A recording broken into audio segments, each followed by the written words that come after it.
నమస్తే తెలుగు రాజ్యంకి స్వాగతం. నేను మీ సంధ్య.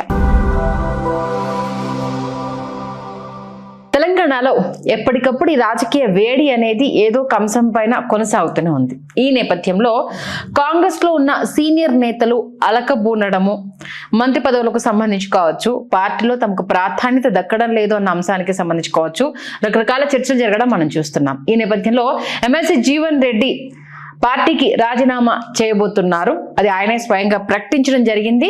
ఈ నెల 25న ఆయన పార్టీకి రాజీనామా చేస్తున్నట్టు కూడా ప్రకటించారు. అయితే ఏ పార్టీలో చేరబోతున్నారన్న విషయానికి సంబంధించి అయితే స్పష్టమైన క్లారిటీ అయితే ఇవ్వట్లేదు. బట్ ఇంకా నేను పార్టీలో కొనసాగలేను, ఇన్ని అవమానాల మధ్య 4 దశాబ్దాల రాజకీయ జీవితం కాంగ్రెస్ లో ఇక ముగిసినట్టే అన్న విషయాన్ని అయితే చాలా స్పష్టంగా చెప్పడం జరిగింది. ఎందుకంటే పార్టీ కోసం ఇంత పని చేసిన నన్ను గుర్తించకుండా పక్క పార్టీ నుంచి వచ్చిన వ్యక్తికి పెద్దపీట వేస్తూ నన్ను, నా కార్యకర్తల్ని అవమానించడమే పనిగా పెట్టుకున్నారు అంటూ కూడా ఆయన ఒక సందర్భంలో కన్నీటి పర్యంతమైన దృశ్యాలను కూడా మనం చూడడం జరిగింది. ఆ తర్వాత అయినా పార్టీలో ఆయనకి ఏమైనా ప్రాధాన్యత దక్కుతుందేమో అని చూశారు. ఎందుకంటే అటు తెలంగాణ ఆవిర్భావం జరిగిన తర్వాత కాంగ్రెస్ పార్టీ ఓటమి పాలవడం, అందులో ఒక జీవన్ రెడ్డి గారు అంటే ఆ సమయంలో కూడా అటు జగిత్యాల నుంచి జీవన్ రెడ్డి గారు గెలవడము అనేది మనందరికీ తెలిసిన విషయమే. అయినా కూడా ఆయనకు బీఆర్ఎస్ అప్పటి వలస నేతలకు సంబంధించి గాలం వేసినా కూడా ఆయన అందులోనే కొనసాగారు. 6 సార్లు ఎమ్మెల్యేగా గెలుపొందారు. మరి ఆంధ్రప్రదేశ్లో మంత్రిగా కూడా పనిచేశారు. ఈ నేపథ్యంలో 2 పర్యాయాలు బీఆర్ఎస్ రావడం, ముచ్చటగా 3వసారి కాంగ్రెస్ కి గౌరవం దక్కడంతో ఈసారి తనకు అంటే తన సీనియారిటీకి తగిన గౌరవం దక్కి కేబినెట్ లో మంత్రి పదవి వస్తుంది అని ఆయన ఆశించారు. బట్ ఆయనకు ఆశాభంగం కలిగిన విషయం మనందరికీ తెలిసిందే. మొన్న రాజ్యసభ రేసులో కూడా అంటే 4 దశాబ్దాల రాజకీయ జీవితం ఉంది, కాంగ్రెస్ పార్టీనే నమ్ముకొని ఉన్నాను కాబట్టి ఖచ్చితంగా ఆయనను గుర్తిస్తారేమో, దాంట్లో ఆయన తనకు ఒక సముచిత గౌరవం దక్కుతుందేమో అనేసి చాలా ఆశపడ్డారు. బట్ అక్కడ కూడా ఆయనకు చుక్కెదురైంది. మొన్న మున్సిపల్ ఎన్నికలకు సంబంధించి కూడా తన అభ్యర్థులకు సంబంధించి ఎక్కడ అతని అంటే జీవన్ రెడ్డి గారి మాట చెల్లలేదు. పక్కపాటి నుంచి వచ్చిన ఇత్యాల ఎమ్మెల్యే ఆయన మాటే, సంజీవ్ మాటే నెగ్గింది అన్న విషయాన్ని ఆయన చెప్పడము, ఆ తర్వాత బయటికి వచ్చి ఇండిపెండెంట్ గా తన అభ్యర్థులకు ప్రచారం చేసి వాళ్ళందరినీ గెలిపించుకున్న విషయం, వాళ్ళ సత్తా ఏంటో చాటిన విషయం మనందరికీ తెలిసిందే. అప్పటికైనా నా ప్రాధాన్యత ఇది జగిత్యాల్లో అన్న విషయాన్ని గుర్తిస్తారేమో అంటూ ఆయన చాలా ఎదురు చూశారు. బట్ ఆయన ఎవరు పట్టించుకోలేదు అన్న ఆవేదన మాత్రం చాలా స్పష్టంగా ఎదురైంది. ఎందుకంటే ఆ మున్సిపల్ చైర్మన్ పీఠం కైవసం చేసుకోవడానికి కావచ్చు, దాంట్లో కీలక భూమిక పోషించే దానికి సంబంధించి కావచ్చు, ఆయనకు ప్రాధాన్యత ఇవ్వలేదు అన్న విషయం అయితే ఆయన చెప్పడం జరిగింది. ఈ నేపథ్యంలో ఇక ఇంతటి అవమానాలు తట్టుకుంటూ నేను పార్టీలో ఉండాల్సిన అవసరం లేదు కాబట్టి నేను పార్టీకి రాజీనామా చేస్తున్నానని చాలా స్పష్టంగా చెప్పడం జరిగింది. ఇప్పటికే ఆయనకు అటు బీఆర్ఎస్ నుండి ఇటు బీజేపీ నుండి గాలం వేస్తున్నారు. ఇలాంటి ఒక వ్యక్తి మన పార్టీలో ఉంటే ఖచ్చితంగా అది మనకు బలమే అవుతుంది అంటూ కూడా నిజామాబాద్ ఎంపీ ధర్మపురి అరవింద్ కూడా ఆయన గురించి మాట్లాడారు. అలాంటి వ్యక్తి మా దాంట్లోకి వస్తానంటే ఖచ్చితంగా ఆహ్వానిస్తాము, మేము కూడా ప్రయత్నాలు చేస్తామంటూ చెప్పడం జరిగింది. కాకపోతే ఏంటంటే ఆయన బీజేపీలోకి వెళ్ళకపోవచ్చు మైనారిటీ ఓట్ల దృష్ట్యా. ఎందుకంటే నిజామాబాద్ లో మైనారిటీ ఓటర్లు కొంత కీలక భూమిక పోషించే అవకాశం ఉన్న నేపథ్యంలో ఆయన బీజేపీలోకి వెళ్ళకపోవచ్చు. బీఆర్ఎస్ నుంచి ఒక భారీ పదవితో పాటు అంటే అందులో ఆయనకు ఒక సముచిత స్థానంతో పాటు రాబోయే రోజుల్లో నియోజకవర్గాల పునర్విభజన ఉండబోతున్న నేపథ్యంలో ఇక ఆయన ఇన్ని సంవత్సరాల రాజకీయ జీవితానికి సంబంధించి ఆల్మోస్ట్ ఆల్ అని చూశారు కాబట్టి ఇక తన నెక్స్ట్ ఇప్పటి వరకు అయితే జీవన్ రెడ్డి వారసులకు సంబంధించి అయితే ఏ కోసాన ఎప్పుడు వార్తలు వినిపించలేదు, ఎవరు తెర మీదకి రాలేదు. బట్ ఇప్పుడు ఏంటంటే 25న అటు కాంగ్రెస్ కి రాజీనామా చేసి ఏప్రిల్ 5న ఆయన బీఆర్ఎస్ తీర్థం పుచ్చుకోబోతున్నారు. దానికి రంగం సిద్ధమైంది. ఒక బహిరంగ సభను కూడా భారీగా జగిత్యాల్లో ఏర్పాటు చేయబోతున్నారు. ఆ సభలోనే ఆయన బీఆర్ఎస్ కండువా కప్పుకోబోతున్నారు అన్న ఒక వార్త అయితే ప్రస్తుతం ప్రచారం జరుగుతుంది.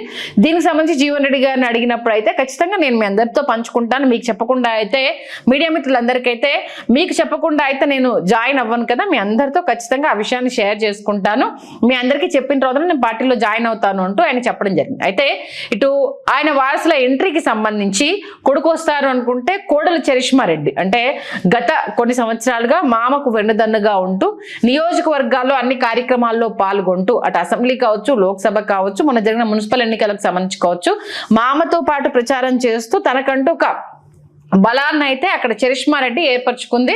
దాంతోపాటు ఉన్నత విద్యను అభ్యసించారు. చరిష్మారెడ్డి తండ్రి గారు కూడా రాజకీయాల్లో ఉండడము, ఈ నేపథ్యంలో ఆవిడ అందరితో కలిసిపోవడంతో తన రాజకీయ వారసురాలిగా చరిష్మారెడ్డిని తెర మీదకి తీసుకొద్దామన్న ప్రయత్నం అయితే ఆయన చేయబోతున్నట్టుగా తెలుస్తుంది. ఈ నేపథ్యంలో అది కాంగ్రెస్ లో ఉంటే సాధ్యపడదు అన్నది క్లియర్ కట్ గా ఆయనకు అర్థమైపోయింది. ఎందుకు అని అంటే ఆల్రెడీ బీఆర్ఎస్ ఎమ్మెల్యే ఇటు కాంగ్రెస్ లోకి జంప్ అయిన విషయం తెలిసిందే కాబట్టి ఇప్పుడు ఇక్కడికి ఈయన అయిపోయాడు కాబట్టి అక్కడ బీఆర్ఎస్ లో కాంగ్రెస్ ఎమ్మెల్యే పోస్ట్ అనేది ఖాళీగా ఉంది.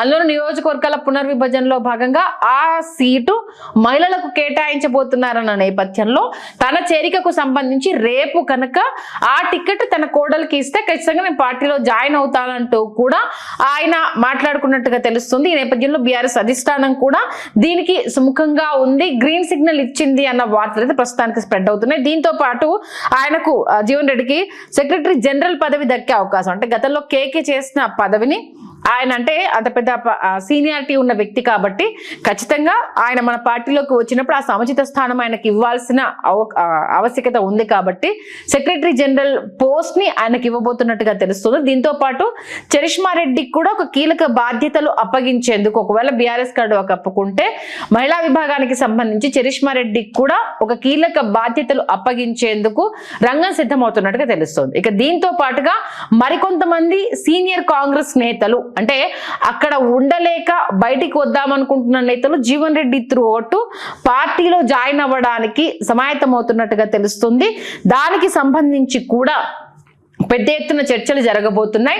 అది ఆ రోజు జగిత్యాల జరగబోయే సభలో ఉండబోతుందా, ఆ తర్వాత కొంత సమయాన్ని తీసుకొని జాయిన్ అవుతారా అన్నది ప్రస్తుతం అదొక క్వశ్చన్ మార్క్ గా ఉండిపోయింది. మామూలుగా అయితే విపక్షం నుంచి అధికార పార్టీకి వెళ్తారు. ఇక్కడ అధికార పార్టీ నుంచి అందులోనే ఎమ్మెల్సీగా కొనసాగుతున్న వ్యక్తి ఇప్పుడు బీఆర్ఎస్ లోకి రావడం అయితే పెద్ద చర్చనీయాంశమైందని చెప్పాలి. బీజేపీ గాలం వేస్తున్న మైనారిటీ ఓట్లకు సంబంధించి అయితే కొంత వెనకడుగు వేస్తున్నారు జీవన్ రెడ్డి గారు అనేసి ఒక వాదన అయితే తెర మీదకి వచ్చింది. ఈ నేపథ్యంలో బీఆర్ఎస్ లో ఆయన చేరిక లాంఛనమే.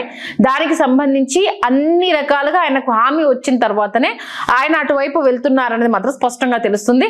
మరి ఆయనతో పాటు నిజంగానే ఎంతమంది నేతలు కాంగ్రెస్ కండువా కప్పుకోబోతున్నారు, దాంట్లో సీనియర్లు ప్రముఖంగా ఉన్నారని చెప్తున్నారు. మరి వాళ్ళంతా కూడా జీవన్ రెడ్డితో పాటు కలిసి కాంగ్రెస్ పార్టీలో చేరతారా లేదా అన్నది మాత్రం చూడాల్సిన అంశం. ఇప్పటికే ఆయనకు ఆల్మోస్ట్ ఆల్ అయితే కాంగ్రెస్ సీనియర్లు అందరూ ఇన్ఛార్జ్ మీనాక్షి నటరాజన్ బుజ్జగించారు, వెళ్ళొద్దు, మీకు ఖచ్చితంగా మేము గౌరవప్రదంగా మిమ్మల్ని చూస్తాము అంటూ ఆవిడ పదే పదే బతిమాలిన బుజ్జగించిన ఆయన ఉండడానికైతే ఇంట్రెస్టెడ్ గా లేడు అన్న విషయం అయితే స్పష్టంగా చెప్పడం జరిగింది. దాంతో పాటు మినిస్టర్ అడ్లూరి లక్ష్మణ్ కి కూడా ఈయనను బుజ్జగించి ఏంటిది అసలు కాస్త ఊరడించే ప్రయత్నం చేయండి అంటూ కూడా మినిస్టర్ కి బాధ్యతలు అప్పచెప్పారు. ఆయన కూడా వెళ్ళి కలవడం జరిగింది. బట్ ఏ కోసాన అయితే ఆయన సస్సే మీరా అనేసి అని అంటున్నారు.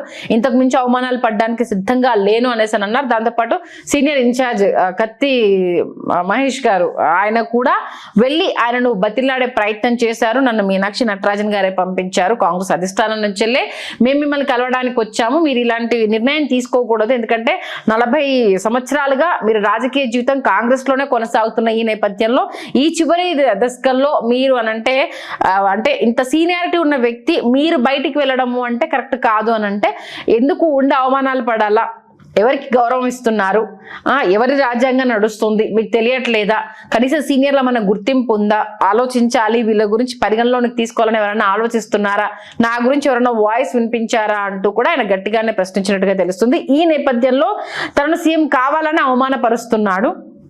ఎందుకంటే స్టార్టింగ్ రేవంత్ రెడ్డి గారి మాటలను ఒకసారి ఆయన గుర్తు చేస్తున్నారు. ఖచ్చితంగా రేపు ఫ్యూచర్ లో అటు కేంద్ర మంత్రి అవ్వచ్చు జీవన్ రెడ్డి గారికి అర్హత ఉంది అంటూ గత సభల్లో చెప్పిన ఆయన ఈసారి నా గురించి పట్టించుకోకపోవడం, నన్ను పరిగణలోనికి తీసుకోకపోవడం, అసలు నాకంటే వెనుకొచ్చిన వాళ్ళకి ఆ ఇంపార్టెన్స్ ఇవ్వడం అని అంటే ఇది కావాలని చేస్తున్నట్టు కాదా, ఎందుకు మీకు ఎవరికి అర్థం కావట్లేదు, నన్ను బుజ్జగించే బదులు ప్రశ్నించాల్సిన దగ్గర మీరంతా ప్రశ్నిస్తే నాలాంటి వాళ్ళందరికీ సమాధానం దొరుకుతుంది కదా అంటూ ఇంత ఘాటుగానే స్పందించారు. ఈ నేపథ్యంలో అయితే నేను ఎవరి మాట వినదలుచుకోవట్లేదు, సస్సే మీరా నేను ఉండదలుచుకోవట్లేదు, నా మార్పు ఖాయము, బట్ ఎటువైపు అడుగులు వేస్తారనేది నాకు తెలియదు అంటూ అయితే ఆయన చెప్పడం జరిగింది. 25 వరకు అయితే ఆయన రాజీనామా చేస్తా అంటున్నారు. మరి ఎంత వరకు ఆ రాజీనామా చేస్తారు, చేసేంత వరకు అయితే ఒక సస్పెన్స్. బట్ రేపు వారసురాలి కోసం అయితే ఆయన ఈసారి స్ట్రాంగ్ గా డెసిషన్ తీసుకోబోతున్నారు. ఎందుకంటే అక్కడ ఆల్రెడీ వేకెన్సీ ఉంది. రేపు రాబోయే నేపథ్యంలో మహిళకి అవకాశం ఉంది కాబట్టి ఖచ్చితంగా దీపం ఉన్నప్పుడు ఇల్లు చెక్క పెట్టుకోవాలనే కాన్సెప్ట్ ఎవరికైనా ఉంటుంది. తదనంతరం తన రాజకీయ వారసత్వం కొనసాగాలని ఏ నేతైనా అనుకుంటాడు కాబట్టి అందులోనూ కోడలు చురుగ్గా ఉండడం, తనకు తగ్గ అన్ని అర్హతలు ఆ కోడలు ఇప్పటికే సంపాదించుకోవడము, వెనుకుండి రాజకీయ మంత్రాంగం మామది వెనుకుండి కోడలే నడిపిస్తుందన్న వార్తలు కూడా వస్తూ ఉండడంతో చరిష్మా రెడ్డి కోసం కూడా ఆయన రేపు ఒక కీలక డెసిషన్ తీసుకోబోతున్నారు. దీంతో పాటు సెక్రటరీ జనరల్ పదవి అనేది కూడా ఆయనకు అక్కడ బీఆర్ఎస్ లో పెద్దపీట వేయబోతున్నారు, ఆయనకు ఆ ప్రాధాన్యత ఇవ్వబోతున్నారన్న అంశం కూడా ఇక్కడ ఒక ఇంత ఆయనను ఆలోచింపజేస్తుంది అనేది మాత్రం స్పష్టంగా తెలుస్తుంది. మరి 25th వరకు ఏం జరుగుతుంది అనేది అయితే వెయిట్ చేయాలి.